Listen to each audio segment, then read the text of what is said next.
Hello students, welcome to the physics by Sarang channel. और आज हम शुरू करने जा रहे हैं chapter 1 of class 12 electric field and charges. So my name is Sarang Rathi and I am pursuing my graduation from Kirorimal college Delhi university and I am a DST inspire scholar. और मेरे क्लास 12 में 96% थे और फिजिक्स में 93 मार्क्स थे। तो फिजिक्स बहुत से बच्चों के लिए बहुत टफ है, लेकिन मैं बता रहा हूँ अगर आप इस चैनल को फॉलो करेंगे, इस चैनल को सब्सक्राइब करके रखेंगे और आने वाले लेक्चर्स को देखेंगे तो आपको समझ में आएगी, एक स्टोरी की तरह समझ में आएगी फिजिक्स। और आपको बहुत मज़ा आएगा इस फिजिक्स को पढ़ने में। तो आज जो हमारा चैप्टर शुरू कर रहे हैं हम इलेक्ट्रिक फील्ड एंड चार्जेस हैं। हम क्वेश्चंस भी करेंगे इलेक्ट्रिक फील्ड एंड चार्जेस के, जो इंपॉर्टेंट क्वेश्चंस पूछे जाते हैं। तो इस जो आज हम बेसिक इंट्रोडक्शन कर रहे हैं, तो बेसिक इंट्रोडक्शन में हम ऐसी चीज़ें करेंगे जिससे आपको आने वाले लेक्चर्स में बातें समझ में आएंगी। लेकिन ऐसा कोई इससे खास क्वेश्चन पर्टिकुलर टॉपिक से नहीं पूछा जाता है, लेकिन ये है कि इसको समझे बिना आप आगे भी इतना कुछ नहीं कर पाएंगे इस चैप्टर में, क्योंकि ये एक तरीके से वही हो जाता है ना, नींव है एक तरीके से इस चैप्टर की। तो इस बेसिक लेक्चर को समझना बहुत ज़रूरी है। तो हम जो आज शुरू करने जा रहे हैं, आज हम बहुत हद तक समझेंगे इलेक्ट्रिक चार्जेस को, इलेक्ट्रोस्टैटिक इंडक्शन को और basic properties of electric charges को। तो हम जो आज शुरू करने जा रहे हैं वो सबसे पहले इलेक्ट्रिक चार्ज। और इलेक्ट्रिक चार्ज क्या है, इलेक्ट्रिक चार्ज कैसे आया, उससे हम शुरू करते हैं। तो इलेक्ट्रिक चार्ज से पहले हम समझते हैं फ्रिक्शनल इलेक्ट्रिसिटी, जहां से इलेक्ट्रिक चार्जेस का ओरिजिन बनता है। ठीक है, तो आपने अपने बचपन में ये एक्सपेरिमेंट तो खेल कूद में ही, मजे मजे में वैसे ही कर लिया होगा कि आपने देखा होगा कि एक स्केल लिया, आपने अपने बालों में उसको रगड़ा और कुछ पीस ऑफ पेपर लिए छोटे छोटे और उनके ऊपर लगाया, तो देखा क्या वो अट्रैक्ट होते हैं, उसके ऊपर आके चिपक जाते हैं। तो ये तो सब करके देखते हैं। तो इसी तरीके से इसी रब्ड सब्सटेंस की प्रॉपर्टी को हम कहते हैं इलेक्ट्रिसिटी। और इलेक्ट्रिसिटी ज़्यादा बेटर वर्ड नहीं होगा इसके लिए, इसके लिए बेटर वर्ड होगा फ्रिक्शनल इलेक्ट्रिसिटी।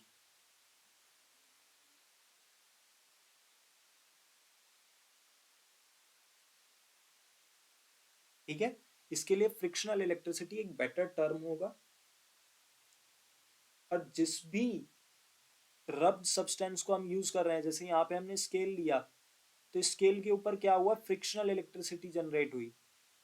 और इसी प्रॉपर्टी को जो शो करते हैं रब सब्सटेंस, जैसे हमारा स्केल है, तो हम उसको कहेंगे इलेक्ट्रिकली चार्ज, कि भैया स्केल जो है इलेक्ट्रिकली चार्ज हो गया है। तो इस फ्रिक्शनल इलेक्ट्रिसिटी की कुछ हिस्टोरिक वो भी है कहानियां। सबसे पहले क्या हुआ, 600 बीसी में थेल्स ऑफ माइलेटस आए। उन्होंने बताया कि अगर एक पीस ऑफ एम्बर को हम वुलन क्लॉथ से रब करते हैं तो वो अट्रैक्शन की प्रॉपर्टीज को एक्वायर करता है। और अट्रैक्ट किन चीजों को करता है, लाइट चीजों को। इसी तरीके से विलियम गिलबर्ट की थ्योरी थी, उसमें उन्होंने एक डी मैग्नेट ई, इस तरीके से उनकी एक बुक थी विलियम गिलबर्ट की। इनका एक फन फैक्ट ये भी है कि ये क्वीन एलिजाबेथ के पर्सनल डॉक्टर थे। ठीक है, तो उनकी एक बुक थी डी मैग्नेट, जिसका अगर उसको इंग्लिश में देखा जाए तो ऑन द मैग्नेट उसका मतलब था। तो उसमें भी इन्होंने यही बातें बताई थी और उन्होंने इस तरीके के सब्सटेंसेस को नाम दिया था इलेक्ट्रिका। तो यहीं से तो अब हमने देखा कि हम स्केल को कह रहे हैं कि वो इलेक्ट्रिकली चार्ज्ड हो गया, यानी कि उसके ऊपर कुछ इलेक्ट्रिक चार्ज आया है ना, इलेक्ट्रिक चार्ज उसके ऊपर आया है ना। तो इलेक्ट्रिक चार्ज क्या है, इलेक्ट्रिक चार्ज एक इंट्रिंसिक प्रॉपर्टी है। इंट्रिंसिक प्रॉपर्टी किसकी है, एलिमेंट्री पार्टिकल्स ऑफ मैटर की। एलिमेंट्री पार्टिकल्स ऑफ मैटर क्या होते हैं, इलेक्ट्रॉन हो गया, प्रोटॉन हो गया। ठीक है, तो इनकी एक इंट्रिंसिक प्रॉपर्टी है इलेक्ट्रिक चार्ज। ये एक स्केलर क्वांटिटी है स्केलर क्वांटिटी है, तो स्केलर क्वांटिटी तो आपको पता होगा, दो चीजें आती हैं, स्केलर क्वांटिटी और वेक्टर क्वांटिटी। तो वेक्टर क्वांटिटी वो होती है जिसके अंदर मैग्नीट्यूड और डायरेक्शन दोनों होती हैं उसकी, और स्केलर सिर्फ मैग्नीट्यूड होता है, उसकी डायरेक्शन नहीं होती। तो ये तो पता भी चल रहा है यार, इलेक्ट्रिक चार्ज की क्या डायरेक्शन होगी, इलेक्ट्रिक चार्ज की कोई डायरेक्शन नहीं है, उसका सिर्फ एक मैग्नीट्यूड होता है। और प्रोटोन के पास पॉजिटिव, एक प्रोटॉन के पास प्लस ई चार्ज होता है, और एक इलेक्ट्रॉन के पास नेगेटिव ई चार्ज होता है। और इस ई का क्या मतलब है यहाँ पर, इस ई का मतलब है 1.6 इंटू 10⁻⁻19 कूलम। ये वैल्यू आपको बहुत काम आएगी आगे, न्यूमेरिकल्स में बहुत काम आएगी। और यस, ये कूलम होता है, तो इलेक्ट्रिक चार्ज की एसआई यूनिट होती है कूलम, इलेक्ट्रिक चार्ज की एसआई यूनिट होती है कूलम। ठीक है, तो ये भी आपको बात याद रखनी होगी। तो किसी भी बॉडी के अंदर अगर इलेक्ट्रॉन और प्रोटॉन की संख्या एक ही है, यानी कि सेम है, तो वो इलेक्ट्रिकली न्यूट्रल होगा। किसी के अंदर अगर इलेक्ट्रॉन्स ज्यादा है तो वो नेगेटिवली चार्ज होगा, और अगर किसी के अंदर पॉजिटिव यानी कि प्रोटॉन्स ज्यादा है तो वो पॉजिटिवली चार्ज होगा। तो हमें यहाँ से पता भी चल रहा है यार, दो तरीके के चार्जेस भी पॉसिबल हो सकते हैं, या तो पॉजिटिव चार्ज होगा या नेगेटिव चार्ज होगा। लेकिन ये ना एक एक्सपेरिमेंट के थ्रू समझें तो ज़्यादा अच्छा लगेगा। तो वो एक्सपेरिमेंट क्या था कि अगर हम एक रिजिड सपोर्ट पर एक रॉड को बांध दें, और वो रॉड को हमने कुछ क्या किया है, हमने उस ग्लास रॉड को, हमने एक ग्लास रॉड ली, ग्लास रॉड को सिल्क क्लॉथ से रब किया और इसको एक रिजिड सपोर्ट पर बांध दिया। इसी तरीके से एक दूसरी ग्लास रॉड को हमने सिमिलर सिल्क क्लॉथ से रब किया, और हम उसको उसके पास ले गए, तो हमने देखा ये दोनों एक दूसरे को रिपेल कर रही हैं, है ना। तो ऐसे ही एक दूसरा एक्सपेरिमेंट लो, हमने ऐसे ही एक और ग्लास रॉड ली, उसको सिल्क क्लॉथ से रब किया और उसको एक रिजिड सपोर्ट पर बांध दिया। एक दूसरी प्लास्टिक रॉड लेके हम उसके पास आए, और प्लास्टिक रॉड को हमने एक वुलन क्लॉथ से रब किया, तो हमने देखा यार ये एक दूसरे को अट्रैक्ट कर रही हैं। सिमिलरली आपने एक और प्लास्टिक रॉड ली, एक प्लास्टिक रॉड को वुलन क्लॉथ से रब किया, उसको रिजिड सपोर्ट पर बांधा, और एक दूसरी प्लास्टिक रॉड ली और उसको वुलन क्लॉथ से रब किया, दोनों को पास लेके आए, तो देखा वो फिर एक दूसरे को रिपेल कर रही है। तो यहां से हमारे पास दो कंक्लूजन्स आते हैं कि चार्ज दो ही तरीके के हो सकते हैं, या तो पॉजिटिव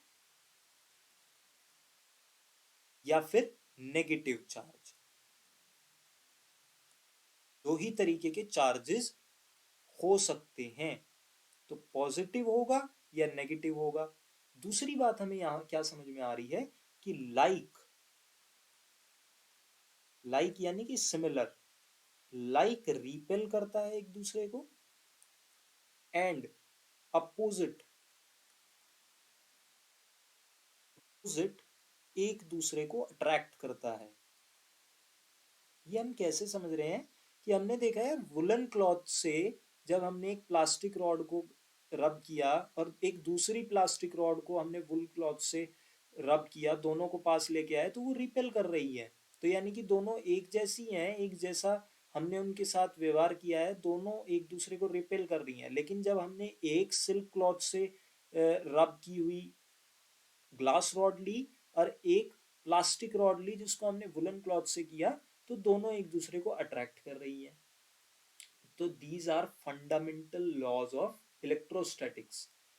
अब कोई मेरे से ये पूछ सकता है कि यार ये इलेक्ट्रोस्टैटिक्स क्या होता है।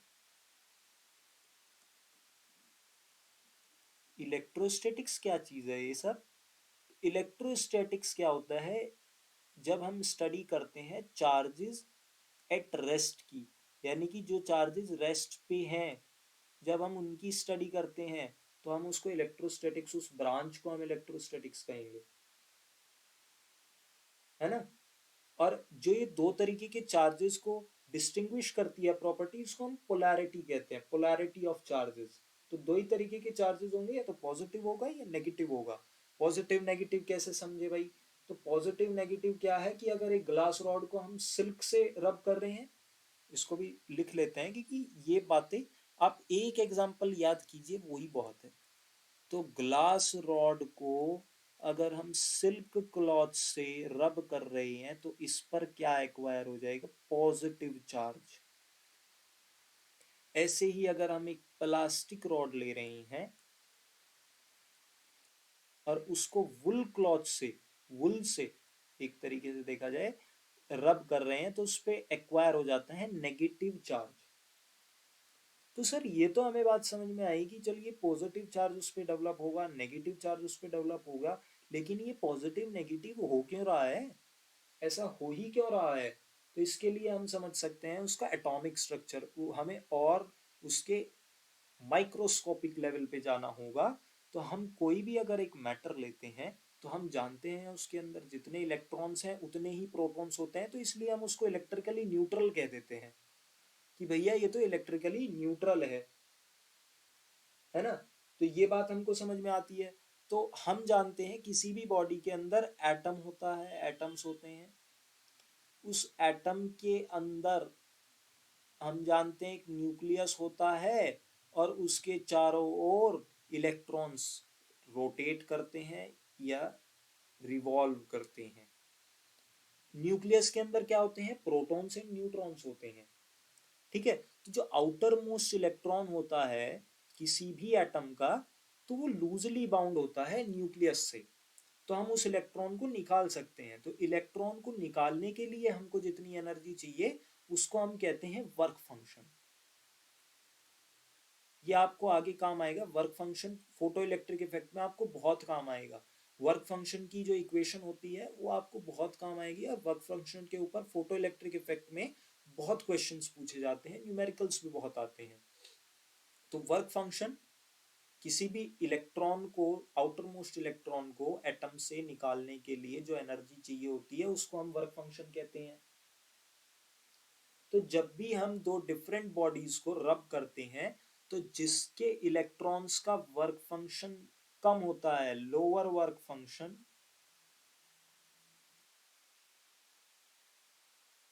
से ट्रांसफर होते हैं इलेक्ट्रॉन्स उस बॉडी में जिसका इलेक्ट्रॉन्स का हायर वर्क फंक्शन होता है ना? तो जिसमें जिस मटेरियल का लोअर वर्क फंक्शन है उससे इलेक्ट्रॉन्स ट्रांसफर होते हैं उस मटेरियल में जिसका वर्क फंक्शन हाई है। तो ये हमारा यहाँ पे ये अट्रैक्शन या रिपल्शन प्रॉपर्टी या पॉजिटिव नेगेटिव चार्ज क्यों आ रहा है वो यहाँ से हमारा क्लियर होता है। फिर बात आती है, कोई पूछे कंडक्टर्स कि ये कंडक्टर्स क्या होते हैं और इंसुलेटर्स क्या होते हैं, तो ये सबको पता होता है कंडक्टर्स क्या होते हैं, इंसुलेटर्स क्या होते हैं। आपने एक डेफिनेशन याद की होगी कि कंडक्टर्स क्या होते हैं? जिनके अंदर से आराम से इलेक्ट्रिसिटी पास हो। इंसुलेटर्स क्या होते हैं? जिसके अंदर से इलेक्ट्रिसिटी को पास होने में तकलीफ महसूस हो। तो कंडक्टर्स और इंसुलेटर्स को अब आपको कैसे याद रखना है? तो अब आपको इस तरीके से याद रखना है कि कंडक्टर्स वो है जिसमें चार्जेस इजीली फ्लो हो जाएं। लिख देते हैं इसको, चार्जेस कैन फ्लो इजीली।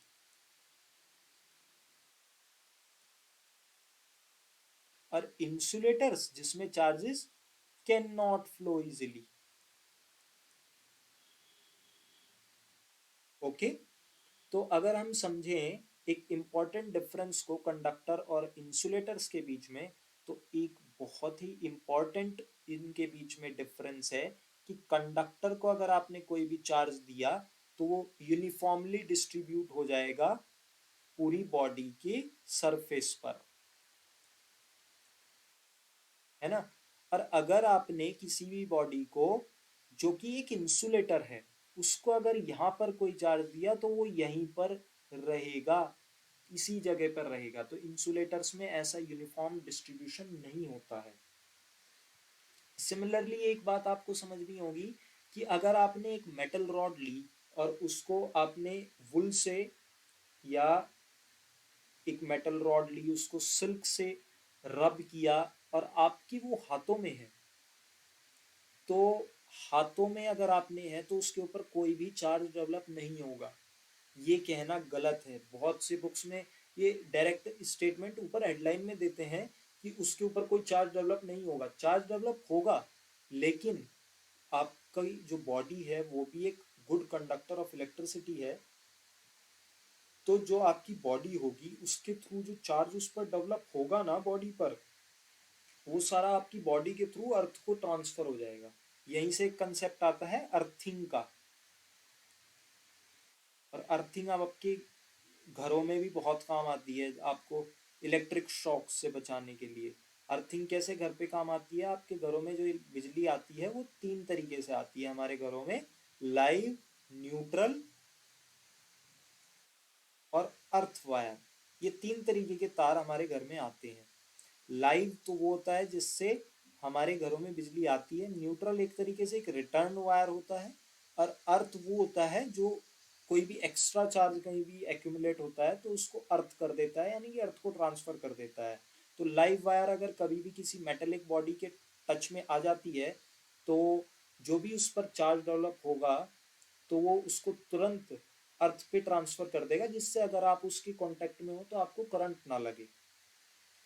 ठीक है। अब हम समझते हैं इलेक्ट्रोस्टैटिक इंडक्शन को। इलेक्ट्रोस्टैटिक इंडक्शन को हम समझते हैं। तो इलेक्ट्रोस्टैटिक इंडक्शन क्या है, इसको अब हम समझते हैं। इलेक्ट्रोस्टैटिक इंडक्शन,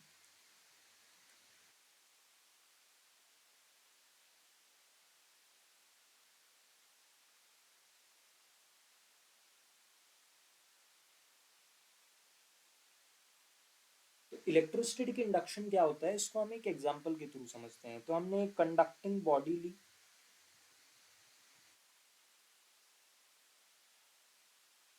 है ना, एक कंडक्टिंग बॉडी ली और एक इंसुलेटर स्टैंड पर इसको रख दिया। अब हमने एक ग्लास रॉड ली और उसको सिल्क क्लॉथ से रब किया, तो उस पे हमें पता है क्या आता है, पॉजिटिव चार्ज आता है। तो एक इसका एंड होगा ए, एक एंड होगा बी। ए एंड तो इसके पास है रॉड के, बी एंड इसके दूर है। तो अगर हम इस रॉड को इसके पास लेके जाएंगे तो जो पास वाला एंड है उस पर नेगेटिव चार्ज यानी कि अपोजिट चार्ज आ जाएगा, और जो दूर है एंड उस पर पॉजिटिव चार्ज आ जाएगा। ये होता है इलेक्ट्रोस्टैटिक इंडक्शन। ठीक है। तो इसके थ्रू हम, अब जो चार्ज इस पर आया, इस बॉडी पर आया, उसको हम कहते हैं इंड्यूस्ड चार्ज।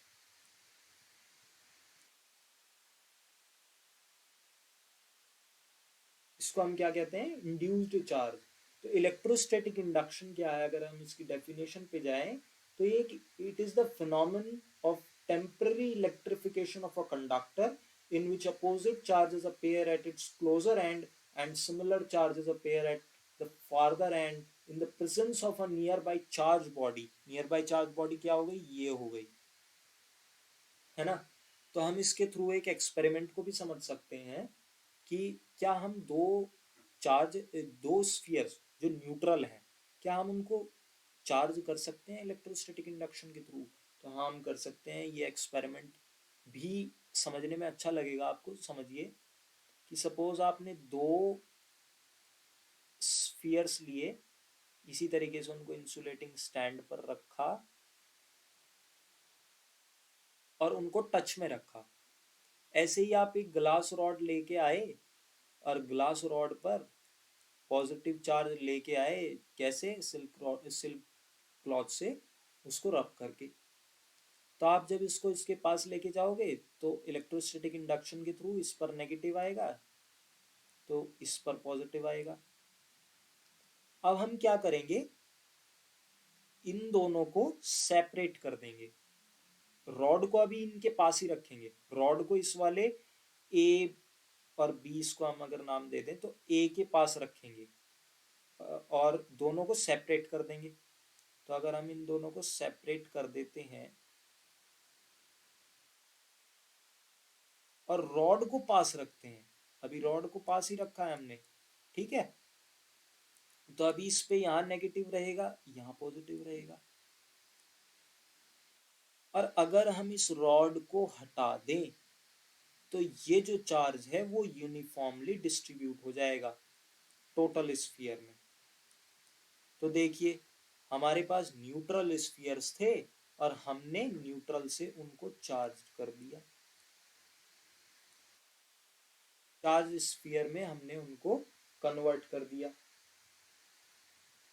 है ना। तो ऐसे ही आप एक सिंगल स्फीयर को भी कर सकते हैं, है ना। ये बात हमको समझ में आती है। तो ये इलेक्ट्रोस्टैटिक इंडक्शन भी बहुत सिंपल कंसेप्ट है ना। तो अब हम समझते हैं बेसिक प्रॉपर्टीज ऑफ, ये हमारे आज के लेक्चर का लास्ट टॉपिक होगा, क्योंकि यहाँ पर जो हमारा बेसिक हमारी अंडरस्टैंडिंग हमको चाहिए इस चैप्टर के लिए वो इस लेक्चर में आपकी कवर हो जाएगी। तो अगले लेक्चर से हम कुछ अच्छा यूज करेंगे, अच्छा हम पढ़ेंगे और उसको हम यूज करेंगे जिससे मतलब क्वेश्चंस आते हैं आपके एग्जाम में। तो basic properties of electric charge हम समझते हैं।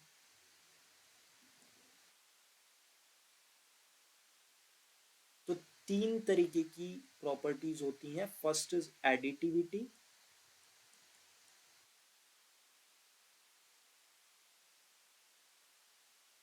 सेकंड इज क्वांटाइजेशन,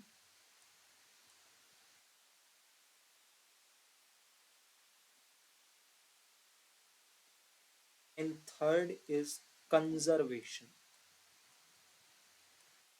इनको समझने के लिए अब हम एक नई स्लाइड ले लेते हैं।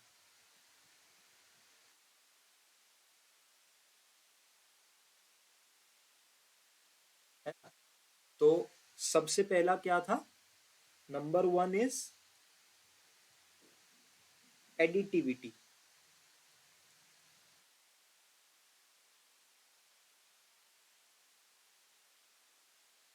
तो एडिटिविटी क्या है? एडिटिविटी सिंपल है कि किसी भी बॉडी के अंदर अगर हम टोटल चार्ज निकालना चाहते हैं तो वो जितने चार्जेस उसके अंदर हैं उनका एल्जेब्रिक सम होगा। किसी भी सिस्टम का या किसी भी बॉडी का अगर हमें टोटल चार्ज निकालना है तो इंडिविजुअल चार्जेस का एल्जेब्रिक सम होगा, सिंपल और कुछ नहीं। तो सपोज एक बॉडी के अंदर Q1 Q2 Q3 to Qn charges हैं, तो अगर उसका टोटल चार्ज हमको निकालना है तो सिंपल इनका एल्जेब्रिक सम होगा Q1 plus Q2 plus Q3 plus so on Qn, है ना। विद साइन, हमको विद साइन लेना है। अगर ये +2 कुलम्ब है, ये -1 कुलम्ब है और सपोज एक बॉडी के अंदर यही दो चार्जेस हैं, तो ये नहीं आप इसको कहोगे कि ये 3 कुलम्ब इसके अंदर चार्ज है, नहीं, 1 कुलम्ब इसके अंदर चार्ज है इस बॉडी के अंदर। अगर ऐसे दो चार्जेस हमारे पास किसी बॉडी के अंदर हैं तो ये एडिटिविटी प्रॉपर्टी है। दूसरी क्या थी? क्वांटाइजेशन।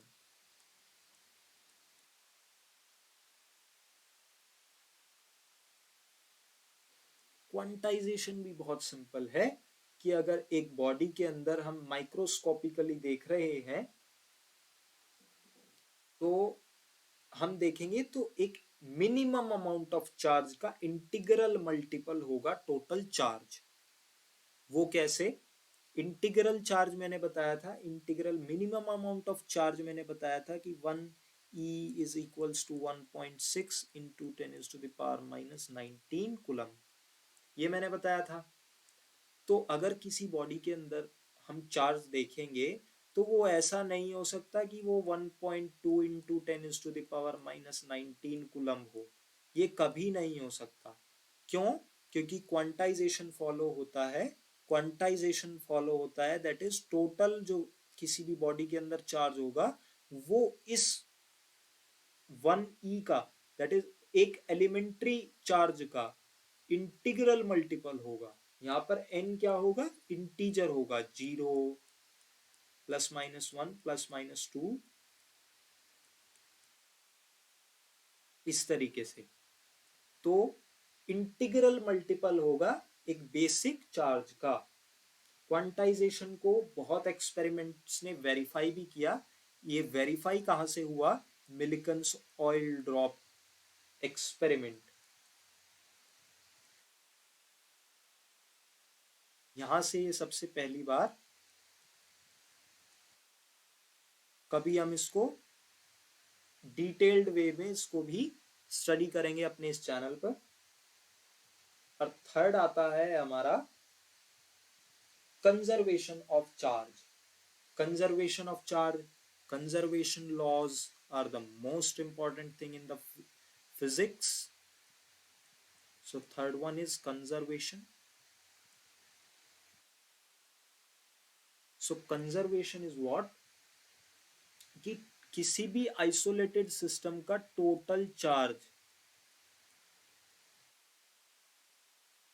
हमेशा कंजर्व्ड रहेगा। किसी भी आइसोलेटेड सिस्टम का टोटल चार्ज कंजर्व्ड रहेगा। और कंजर्वेशन को बहुत सी जगह पे ये भी लिखा जाता है कि electric charge neither be created and nor be destroyed.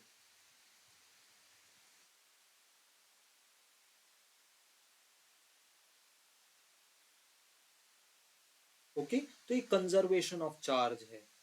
तो ये कंजर्वेशन ऑफ चार्ज, इसको हम आगे और अच्छी तरीके से समझेंगे कंजर्वेशन ऑफ चार्ज को, क्योंकि कंजर्वेशन ऑफ चार्ज आपको काफी हेल्प करेगा। तो अगली वीडियो जो होगी उसमें हम कूलम्ब्स लॉ के ऊपर बात करेंगे और इस चैप्टर को हम आगे बढ़ाएंगे और कूलम्ब्स लॉ के भी कुछ क्वेश्चंस कराएंगे। तो ये एक बेसिक वीडियो थी।